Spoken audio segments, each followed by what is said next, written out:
Бергеш? Мына Мерей ма, Мерей? Төбелесіп отыр. Тоқтаңдар жігіттер. Ассалаумағалейкум. Жолға сыймай жүрсіңдер ме? Тоқтаңдар, жотам. Не жағдай болып? Ассалаумағалейкум. Жолға сыймай жүрсіңдер ме не? Жоқ, нормально. Білесіңдер ме, көшеде төбелесіп қалатын болсаңдар, хулиганка екендігі, бұзақылық бабы. Егер группа лиц болатын болса, 2 адам 1 адамға жабылса, или 2-2, 4 адам болып төбелесетін болсаңдар, сендер 3 жылдан 6 жылға дейін бас бостандықтан айырыласыңдар. Қазір қарамайды, сен кешірім берсең де, заявление кім бірінші зат, сол хулиганкамен қозғалады. Екінші тарапта заявление жататын болса, саған да хулиганка болады. Баяғыдай қарамайды, біреу ғана заявитель деп. Алда не қолыңа ұстап алғаның? Бұлар екеу болғаннан кейін алдынан. Мынау білесің ба, хулиганка, мынау прямой часть 3. Мынау білесің ба, хулиганка, прямой пышақ, кастет, не болмаса темір, арматура, любой зат. Сен жалғыз бірге-бір төбелесіп атып соны қолданатын болсаң да часть 3 болады. 5 жылдан 7 жылға дейін бас бостандығынан айырыласың. 7 жыл максимальный срок береді судья. Білесіңдер ме, сендер бүйтіп шығып кете алмайсыңдар. Бұл жерде қараңдар, екеуің бір-біріңді танитын болсаңдар, ранее знакомый, сен танисың, екеуің доссыңдар.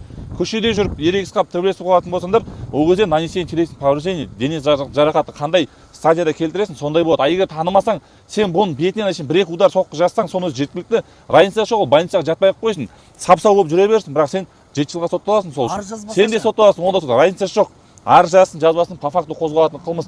Бұзақылық, хулиганка, по факту қозғалады. Көшеде егер де біреу видеоға түсіріп алатын болса, бір-біріңізге арыз жазбайтын болсаңыздар да қылмыстық іс сотқа барады, сотталады. Құрметті достар, оқырмандарым, в основном жас жігіттер көшеде жолда жүреді, зарлем жүреді, ерегісіп қалады бір-бірімен. Соларға айтарам, хулиганка, то есть особо дерзкое нарушение общественного порядка дейді. Ол общественный порядок қандай? Автобус болсын, жаңағы қоғамдық орын қандай жер болатын болса да, мысалы торговый центр, торговый дом, аэропорт, самолет, поезд, ол жерде аэропортта, самолетте бірге-бір сен төбелесетін болсаң да, на автомате часть 2-мен кетеді. Соны біліп жүріңіздер, қолдарыңызда зат болатын болса, пышақ, касет, пышаққа ұқсайтын пышақ тәріздер, жаңағы үшкір заттар, не болмаса арматура, темір, ағаш болатын болса, хулиганка часть 3-мен сараланады. Сол үшін желательно ерегіспеңіздер, төбелеспеңіздер, қол алысыңдар, жөндеп қайтыңдар.